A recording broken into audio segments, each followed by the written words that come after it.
Hey, it's Broken Office Chair, a podcast produced by Alternatives. Broken Office Chair is hosted by Alternatives Executive Director Bessie Alcantara. Bessie is a Chicago native, first-generation Salvadoran Mexican-American who's passionate about dismantling systemic racism. In each episode, Bessie will be joined by her friends and colleagues who are ready to speak candidly about their experiences as people of color in their various professions. In the episodes, they'll address topics such as issues in the nonprofit sector, racial equity, DEI in practice, and much, much more.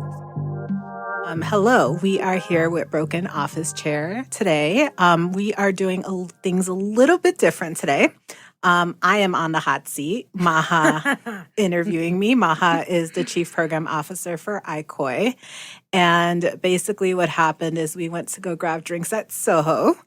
And after some time of Maha asking me questions like a journalist, we decided it was a great idea. She was like, have you been a guest at your own podcast? And so we decided it was a good idea for me to take the hot seat. And my interviewer would be Maha. So I'm going to turn it over to you. You can introduce yourself and we can get started. Absolutely. I got to meet Bessie through my current role at ICOI. My name is Maha, and I'm the Chief Program Officer over there, and we both work on some similar projects and have some connections, and we thought it was about time to take it out of the workday and meet up, and I like to learn stories about people, so I started to ask Bessie about her journey, if you will, and it's a lot of questions, and by the time we got to almost the end of it, I thought, you've got to, you have a podcast. Is there a reason you're not telling this story? Because it's fun to interview other people, not necessarily be interviewed yourself. All right, well, don't think of it as the hot seat, because it really is a fascinating story, and I'm excited to hear it again, because, it takes shape every time you tell it. Mm-hmm. So why don't we start with, what year did you become the ED at, actually, is it ED or CEO? Executive Director. All right, the Executive Director at Alternatives. ED. 2018, December of 2018. All right, and so December, end of the year, 2018. Yes. My goodness, that story, when you were telling it, made it seem like it was longer than that. That's not that long ago. Yeah, 5 years ago. Yeah, that's amazing. It finally feels, too, like I've actually been here for a while because I kept introducing... Doesn't it take a minute? Yeah, I kept introducing myself as the new ED of Alternatives. 4 years later? 4 years later. I just got here. Yeah, absolutely. Because I think what you and I were talking about were the challenges of coming onto Alternatives and what it was like, right? And so because of those challenges, I had to tell folks that I was new so that they would give me some grace? In cleaning things up. But you shouldn't be saying I'm new 4 years in. No, I'd say anything under a year. You're okay. No, I think 2 years for the amount of challenges. 18 months. I'll give you 18 months. So yeah, it was a little challenging. But maybe for context, I should talk about what some of those challenges were. Oh, we're going to start at the beginning. You're not skipping that story. Where on the beginning do you want me to start? So let's, what were you doing before Alternatives? So before Alternatives, I was traveling for 15 months. Yes. Okay, yes. Talk more about that. So I took an ED job in 2015, and it was nonprofit, yes. Okay. And it was, I think, a really eye-opening experience in that for the first time I had access to a lot of decision makers in Chicago that I'd never gotten a chance to talk to before. And I found myself really disheartened by the work. People were making decisions that were more about furthering their own career as opposed to what felt like would be the better decisions to better the lives of people in Chicago. And one of the takeaways I had for that, which informs a lot on the way that I lead, is that oftentimes folks of color, especially generations that have been doing this work for a while, you get a seat at the table and you're so desperate to keep it that you do the things that you need to do to keep it, even if it comes at a cost to the community that you serve.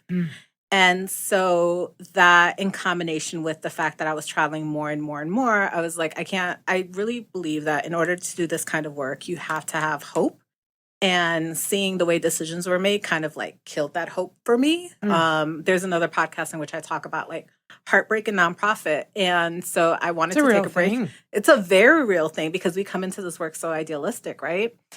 And so I decided I needed to take a break because I was not going to be effective if I didn't have hope. And so it was a good long break, wasn't it? It was meant to be 10 months. That's still a long. And yeah, but you know what? Like, my parents are immigrants, and so like I never got a break. From where? So am I. Yes, my father's Mexican, my mom's Salvadoran, and I went straight to college, and I worked all through college. I went to college in Chicago, and then I went to college, graduate school in Chicago, and I never ever took a break. And so in a way, too, I was kind of like, I never got a chance to take a break. I'm going to take a break now, 10 months. That should be enough. And I started traveling. I started in Africa, South Africa specifically, with a 2-month camping tour. Never again, by the way. Are you? Okay, so I wouldn't have guessed. You're outdoorsy. I am not outdoorsy. Okay, so all right, so I was right. I am not outdoorsy. But I really wanted to do this particular tour because it started in South Africa and then you drove all the way up to Kenya and went into Rwanda and Uganda. And so I wanted to do all these activities. And I will tell you that I'm never camping again unless I absolutely have to, but it was completely worth it. Not a bad rule of thumb. And I think I spent about 3 or 4 months in Africa. And then I spent another 4 months in Asia. And then I think I did 4 months in South America and then the rest of the time in Europe. And I did some time in the Caribbean. And I ran up a shit ton of debt. And I do not regret it at all. I just got done paying it off last year. That's awesome. So it's time for the next 10-month trip? Yeah, don't encourage me. But what ended up happening is halfway through, there's this hump that you need to get over. And I always tell people it took me about 2 months to realize I wasn't going back to work. So it took about 2 months for my brain to completely shut off. And then halfway through, I was like, I don't want to go back. And I had only budgeted for 10 months. And so then I started running up my credit cards. And yeah, I ended up taking 15 months. And I was interviewing for jobs I came back in September and I started interviewing for jobs around June. And I'm sorry, I have to ask. The original plan you said was 10 months. Yes. I mean, that's not a decision that most people make. Just off the bat. Right. 10 months. How did you get to the point where you were like, I'm going to go for 10 months? Because I can't imagine that whatever decision making, like whatever spurred that decision making doesn't also have something to do with you being here and the choices you've made and the decisions that you've made and where your success comes in and the things that you've learned. So how did you decide on a 10-month hiatus? So initially it was a 3-month idea. Then it became a 6-month idea. Then it became 10 months. See, we're learning. And so it was my mom who actually suggested it. And she was like, you're not married, you don't have kids, you should do this while you're still young.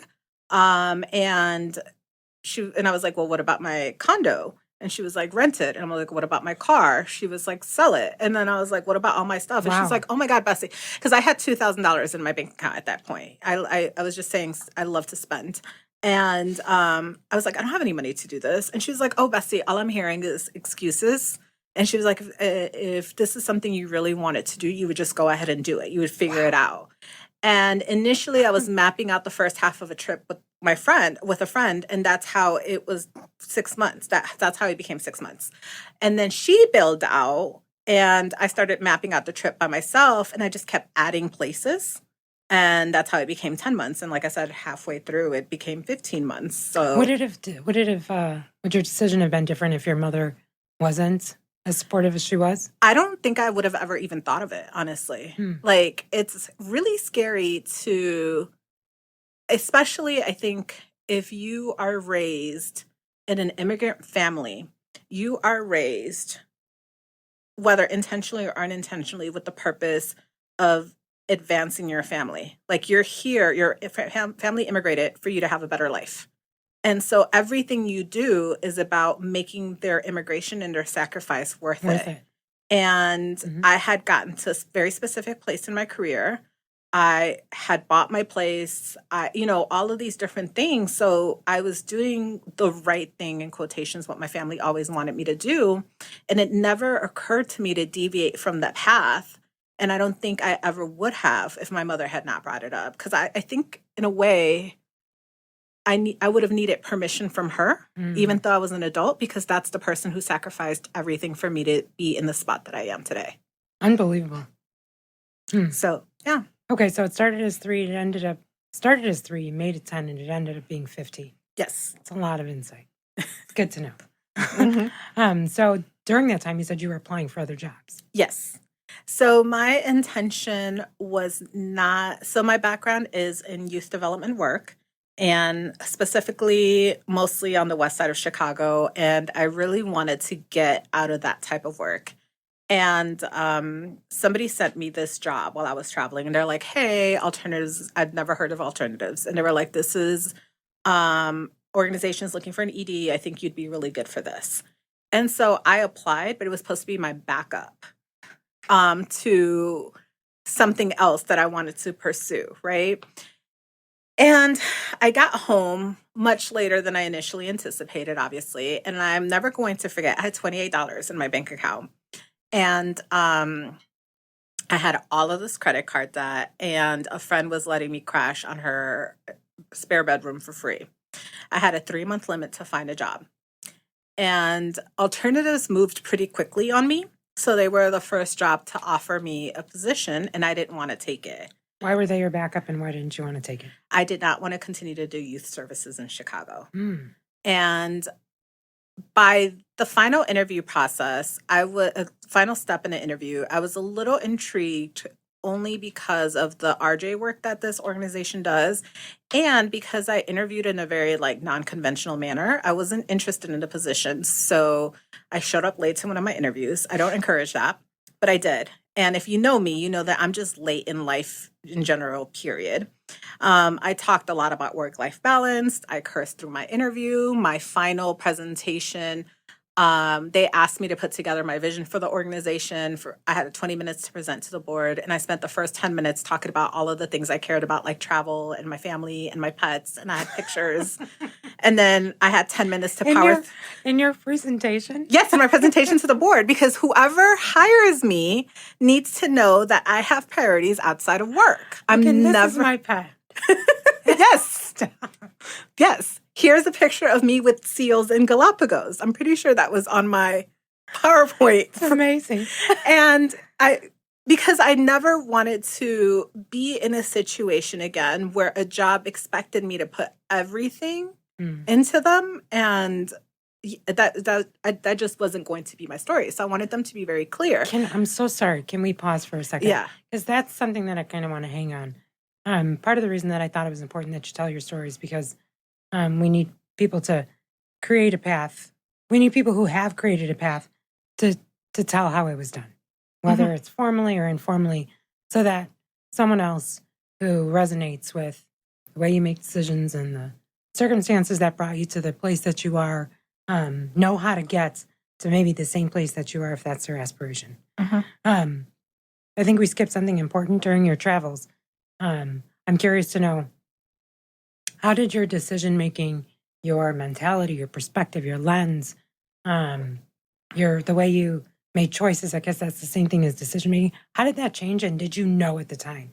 And I'm coming from a place of there were times in my life that I could think of that you can kind of see the difference in the way that you approach things, and it's definitive, right? I can't imagine that there weren't points during that 15 months that you were having those types of epiphanies. And how did that impact your perspective on your next job? I don't know that it consciously did. I think, again, hindsight being 2020, but there's a couple of things that were very interesting along the way. One was traveling solo in the way that I did, afforded so much freedom. I was just talking about this as a friend, like on a day to day, you do so much consideration of others. Like, if you're going out to eat with somebody, what do you want to eat? Where do you want to go?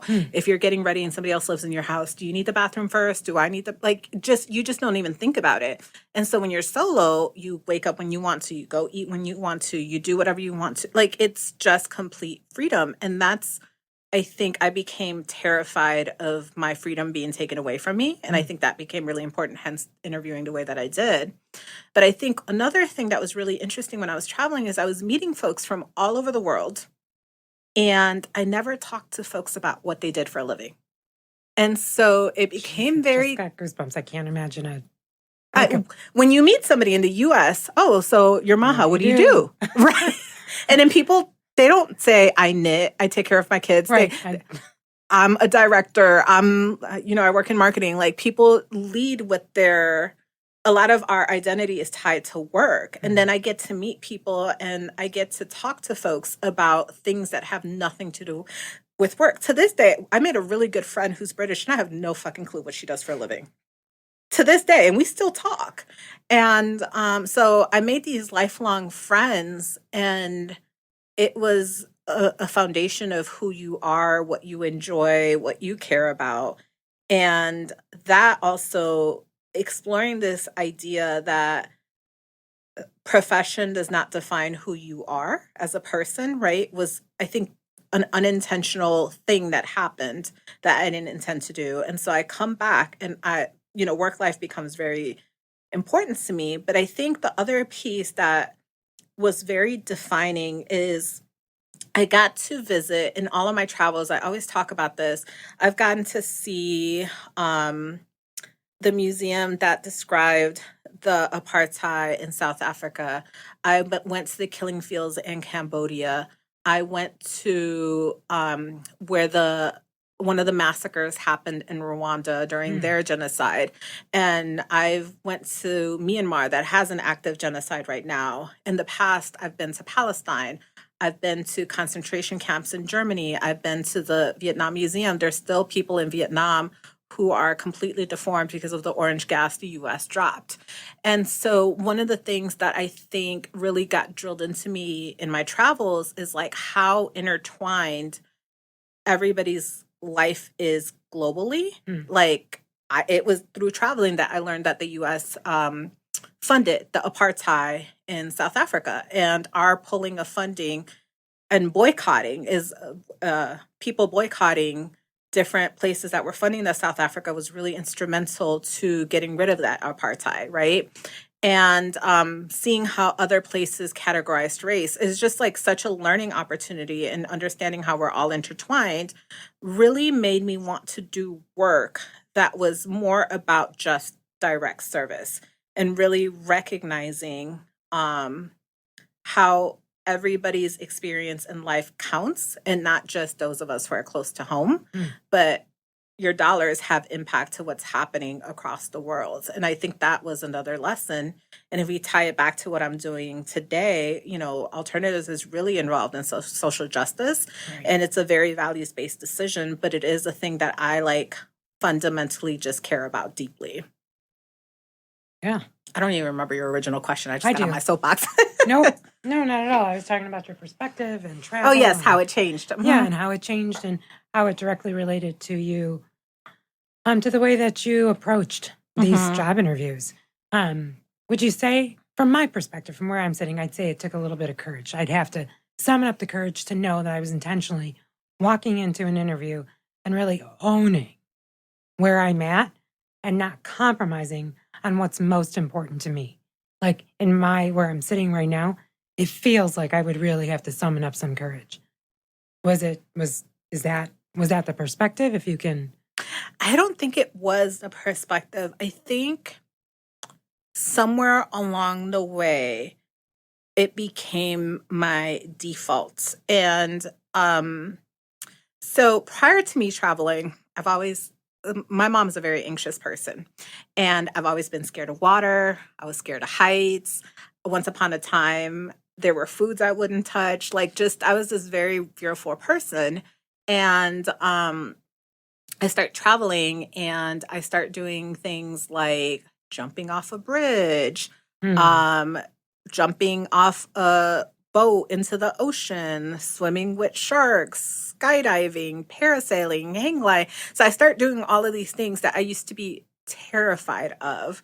And initially I had to pop a couple of Xanax to be able to do it. But by the end of my trip, I was completely sober, no alcohol, no Xanax, and just having fun. And that's what I said, somewhere along the lines, it became my default to just do things that normally would have been scary to me. So I got comfortable with that level of discomfort. Yeah, no, that makes sense. Absolutely.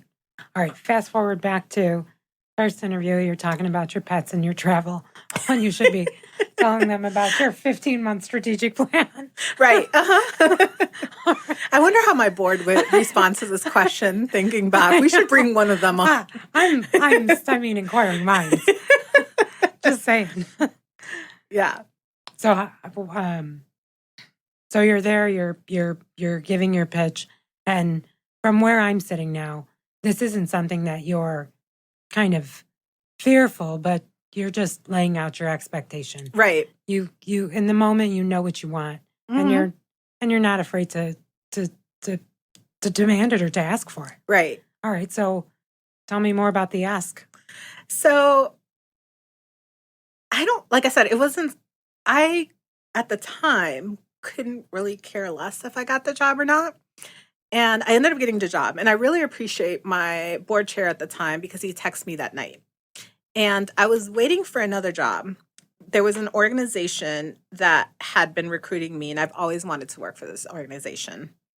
And and this is something that I typically don't talk about much because of how much of a turnoff it is to folks, but like I tend to prey on decisions to see if it's the right thing.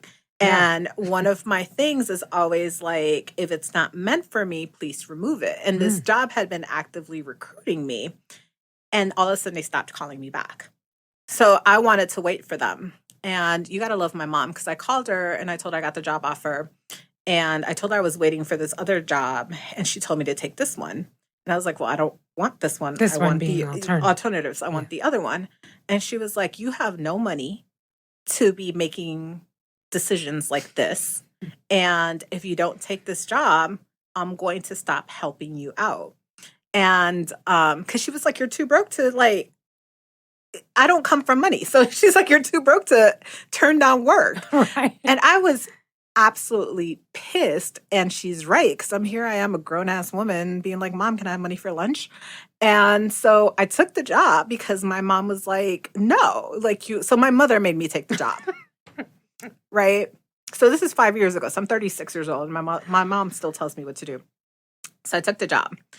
And I hated her for a second there too, because I come on board and the first thing my finance director does is give me the financials and lets me know that not only are we deficiting by $100,000 or more than $100,000, I can't remember the exact figure anymore, but we're also on track to not make payroll by February, none of which was disclosed to me during the interviewing process. And I definitely asked questions about the financials. And I'm pissed. And I ran an analysis. One of the things I also noticed is that everybody that we fired was Black. And I've worked in predominantly Black spaces for a large part of my career. And I'm like, what are we doing that we continue to fire Black folks? Every termination was legit, but something was happening in our structure to set up folks to fail. And I was working with one of my former star players at a different organization, and he wasn't doing well. And I'm like, this was one of my star players. So all these things were happening. I ran an analysis of our salaries and discovered that white employees were paid significantly more than Black and brown employees. And it was a large part because of the focus on education, but it still created this discrepancy. And I start working, and I'm just bumping heads left and right with the executive leadership of the executive leadership team of the organization. And I hated this job, absolutely hated it. After how long? I was probably the worst of it was probably around 5 or 6 months in. And how big was the team when you started? The entire team? About 55 people, I believe. Okay. And I remember the board was not aware of a lot of the things I was raising. And one of them called me, and he was on the phone with me for 4 hours, one of the board members. And the first thing he said to me when he called me was, if you want to quit, I understand. You need to do what's best for you. He's like, you've been here for less than 6 months. You don't even have to put this on your resume, and you can continue to look. And he was like, but I really don't want you to quit. And he started talking to me about the challenges and just being listening to me. And I think one of the most important things that happened in that conversation is I felt validated as a person. It wasn't a board member calling me with convincing me to stay. He was like, at the end of the day, you need to do what's best for you. And I think in that recognition, it felt more comfortable for me to stay because they were recognizing my entire experience, not just how I can be useful to alternatives. And I think that was new for me at a place of employment. I have typically felt like my value was just about what I could offer the company, not just value in me as a person, and that my feelings mattered. And so that came externally. That came from my board. Yeah. And because he was the first one to have that conversation with me, but he was not the only one. And the board really doubled down in their support of me. It was challenging for a little while because I think they were also lost as to how to support me. And I asked for space. And they gave it to me. And I think that was really hard for a board to do as well, because they know that there's all these problems. I cried at one of my board meetings and they saw me cry, which pisses me off because I'm not a person who cries. But I was just so frustrated. And I think it had to be really challenging for them to see the level of frustration and give me the space I was asking for. In exchange for what? Give me some space, and in exchange, I'll turn this around, but you have to trust me. And they don't know me, right? The last ED was there for 38 years. They don't know me. Your predecessor? My predecessor was there for 38 years. They don't know me. Everybody is leaving. My entire team, all of the leadership, I think except for 3 or 4 people left. And I'm sitting here saying, give me space, trust me. Don't micromanage. So stop asking me questions. Don't meet with me. Just leave me alone. And I hired a consultant. And I said to the consultant, somebody I've worked with before, who I really trusted, I was like, is it me? Because if it's me, I need to know so I can get the hell out of here. And she was like, is it me that what? That's that I'm running this. I'm running this organization into the ground, right? The organization's been around for almost 50 years. Am I running this organization to the ground? Did I just take on a job that was beyond my capacity? Because I think a lot of times we're so eager to grow that some of us do take jobs that are beyond our capacity. And so she stuck around for a little bit. And after a couple of weeks, she's like, definitely not you. And she was this huge support system in helping to turn things around. And when the last person that was going to leave left, it was like a relief, actually. So it went from being really stressful, and I had one executive team member, one manager, out of a 21 or 2 managers left out of a 21 person leadership team and a couple of coordinators, and that was it.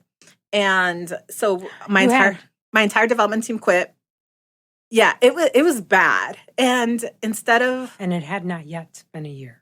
No.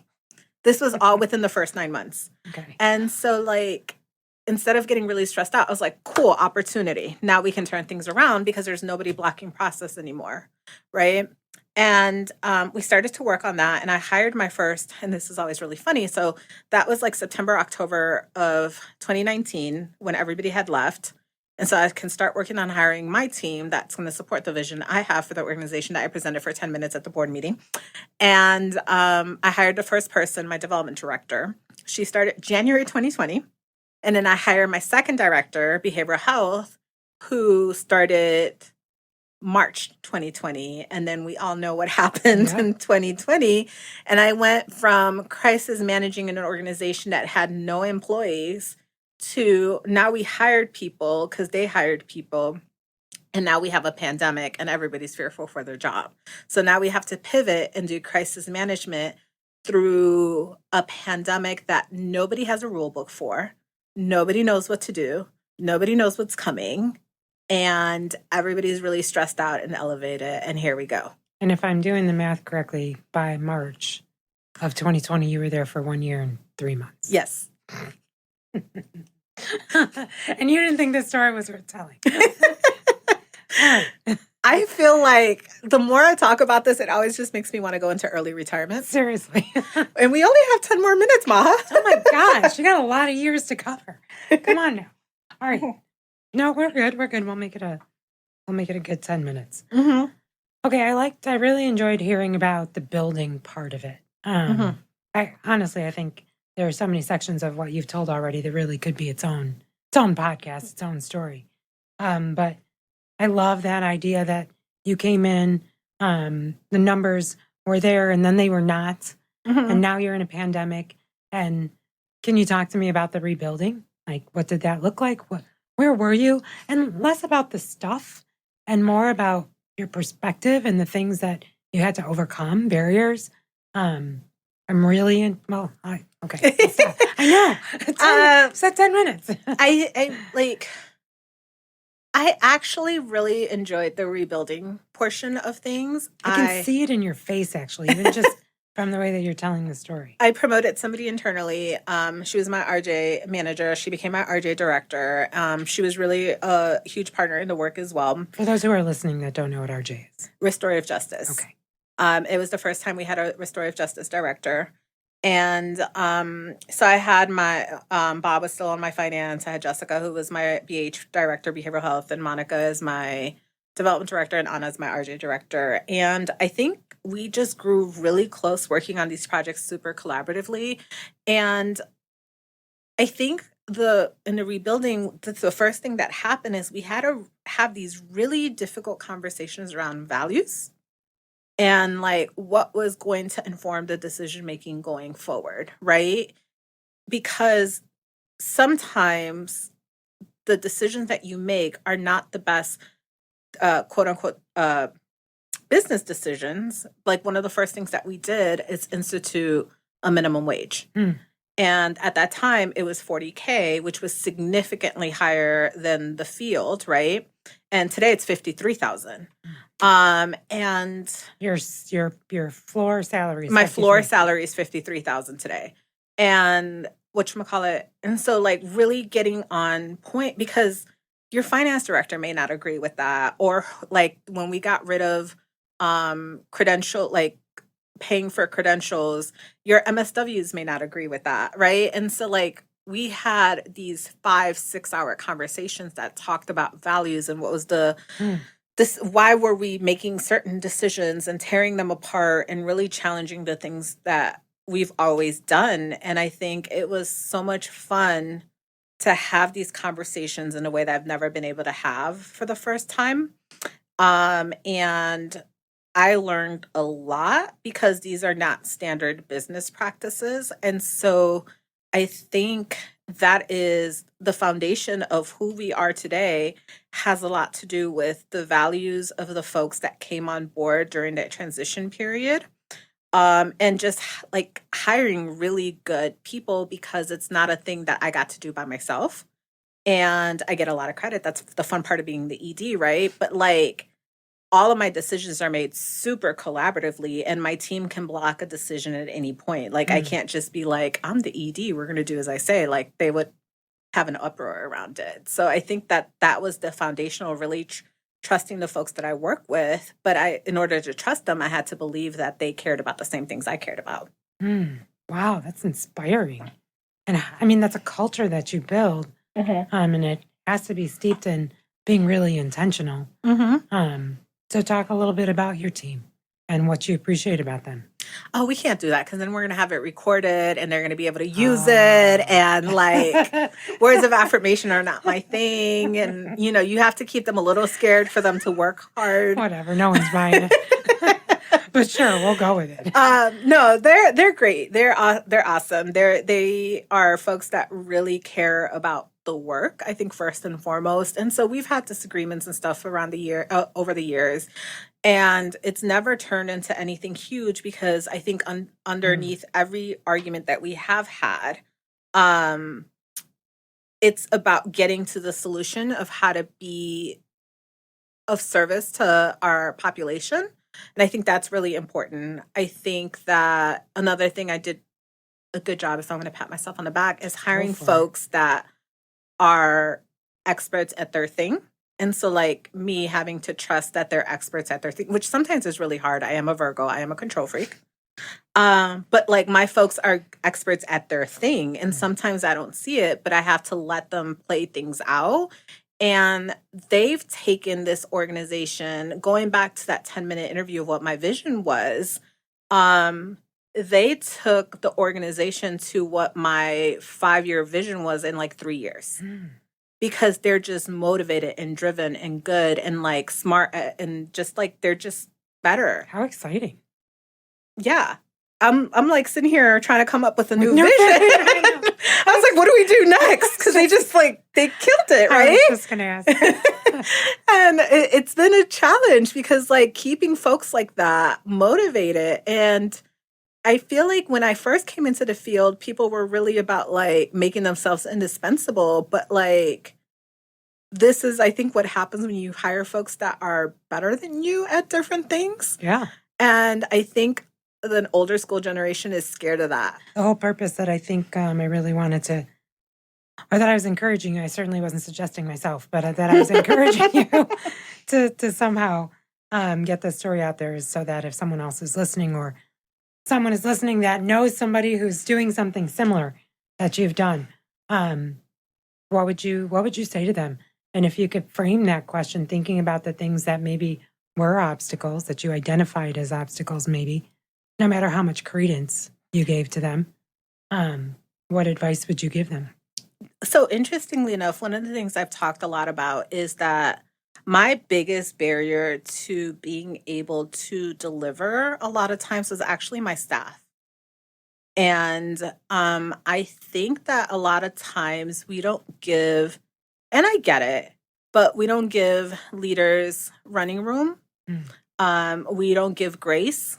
And I made a couple of mistakes when I started. As I was trying to figure things out. But yeah, that was my like. In a lot of ways, it felt like folks did want me to fail, and I think that the reason Alternatives is so successful today is because of all of the people who doubled down in their support. My board, my executive team mainly, funding partners as well. The people who trusted and believed is what made me and the agency successful. And so I think that if you know of somebody going through a similar thing, I would say like figure out how you could be supportive. Yeah, it's amazing what you can do in a supportive environment.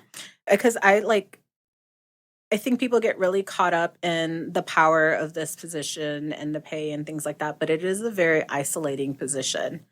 And so that is a thing I think a lot of folks forget. We're doing well right now, right? But when we're doing poorly, we also get all of that blame. Sure. And so there's a lot of anxiety. It's a lot of wondering. I hired an entire person to tell me if I was making the wrong decisions, right? So like just really being supportive, especially of women of color in these positions. Right now, there's been a lot of research to show that women of color are leaving at really high rates because of burnout. There is research to show that one of the biggest barriers that women of color encounter is their staff. And so I'm definitely not alone at that. And because staff expects better, especially for women of color who are following white leaders, the staff expects better from the women of color. But sometimes they don't give us the room to get better. And so that would be my piece of advice. No, I appreciate that. I really enjoyed hearing it a second time. I feel like I got some things that maybe I didn't get the first, and who knows, I think we should give it one more go in a year or two. and see what else happens. Yes, thank you so much for telling your story and for inviting me here. I appreciate it. Maha. Thank you. This was fun.